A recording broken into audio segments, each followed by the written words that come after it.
भगवान श्री दामोदर सबका कल्याण करे, ऐसे ही प्रभु के चरणों में प्रार्थना। जय दामोदर। सभी को मोक्षदा एकादशी की ढेर सारी शुभकामनाएं। प्रभु कहते हैं, यह मोक्ष देने वाली मोक्षदा एकादशी मनुष्य के लिए चिंतामणि के समान समस्त कामनाओं को पूर्ण करने वाली है। इस महात्म्य के पढ़ने और सुनने से वाजपेयी यज्ञ का फल मिलता है।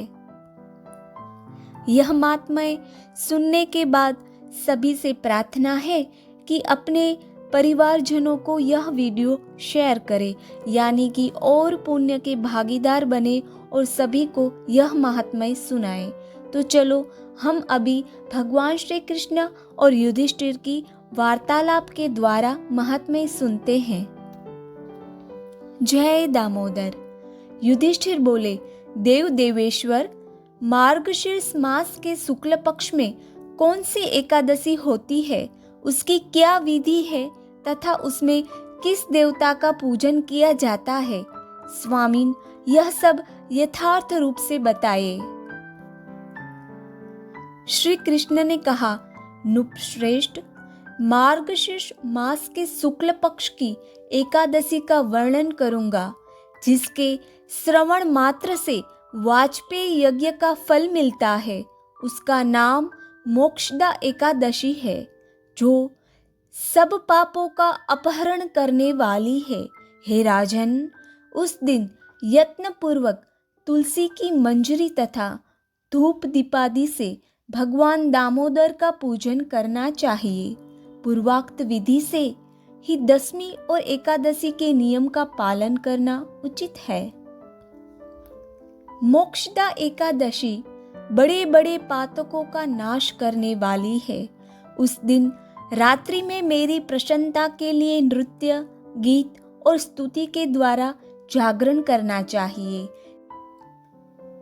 जिसके पितर पापवश नीच योनि में पड़े हो, वे इस एकादशी का व्रत करके इसका पुण्य दान अपने पितरों को करे तो पितर मोक्ष को प्राप्त होते हैं। इसमें तनिक भी संदेह नहीं है। पूर्व काल की बात है, वैष्णवों से विभूषित परम रमणीय चंपक नगर में वैखानस नामक राजा रहते थे। वे अपनी प्रजा का पुत्र की भांति पालन करते थे। इस प्रकार राज्य करते हुए राजा ने एक दिन रात को स्वप्न में अपने पितरों को नीच योनि में पड़ा हुआ देखा। उन सबको इस अवस्था में देखकर राजा के मन में बड़ा विस्मय हुआ और प्रातःकाल ब्राह्मणों से उन्होंने उस स्वप्न का सारा हाल कह सुनाया। राजा बोले, ब्राह्मणों, मैंने अपने पितरों को नरक में गिरा हुआ देखा है। वे बारंबार रोते हुए मुझसे यूं कह रहे थे कि तुम हमारे तनुज हो, इसलिए इस नरक समुद्र से हम लोगों का उद्धार करो। इस रूप में मुझे पितरों के दर्शन हुए हैं। इससे मुझे चैन नहीं मिलता। क्या करूं, कहाँ जाऊं? मेरा हृदय रुधा जा रहा है। द्विजोतमो, वह व्रत, वह तप और वह योग जिससे मेरे पूर्वज तत्काल नरक से छुटकारा पा जाए, बताने की कृपा करे। मुझ बलवान तथा साहसी पुत्र के जीते जी मेरे माता पिता घोर नरक में पड़े हुए हैं, अतः ऐसे पुत्र से क्या लाभ है? ब्राह्मण बोले, राजन, यहाँ से निकट ही पर्वत मुनि का महान आश्रम है। वे भूत और भविष्य के ज्ञाता है। नृपश्रेष्ठ, आप उन्हीं के पास चले जाएं। ब्राह्मणों की बात सुनकर महाराजा वैखानस शीघ्र ही पर्वत मुनि के आश्रम पर गए और वहां उन मुनि श्रेष्ठ को देखकर उन्होंने दंडवत प्रणाम करके मुनि के चरणों का स्पर्श किया। मुनि ने भी राजा से राज्य के 7 अंगों की कुशलता पूछी। राजा बोले, स्वामीन, आपकी कृपा से मेरे राज्य के 7 अंग सकुशल है, किंतु मेरे स्वप्न में देखा है कि मेरे पितर नरक में पड़े हैं। अतः बताइए कि किस पुण्य के प्रभाव से उनका वहां से छुटकारा होगा। राजा की यह बात सुनकर मुनिश्रेष्ठ कुछ क्षणों तक ध्यानस्थ रहे। इसके बाद वे राजा से बोले, महाराज, मार्गशीर्ष के शुक्ल पक्ष में जो मोक्षदा नाम की एकादशी होती है, तुम सब लोग उसका व्रत करो और उसका पुण्य पितरों को दे डालो। उस पुण्य के प्रभाव से उनका नरक से उद्धार हो जाएगा। भगवान श्री कृष्ण कहते हैं, युधिष्ठिर, मुनि की यह बात सुनकर राजा पुनः अपने घर लौट आए।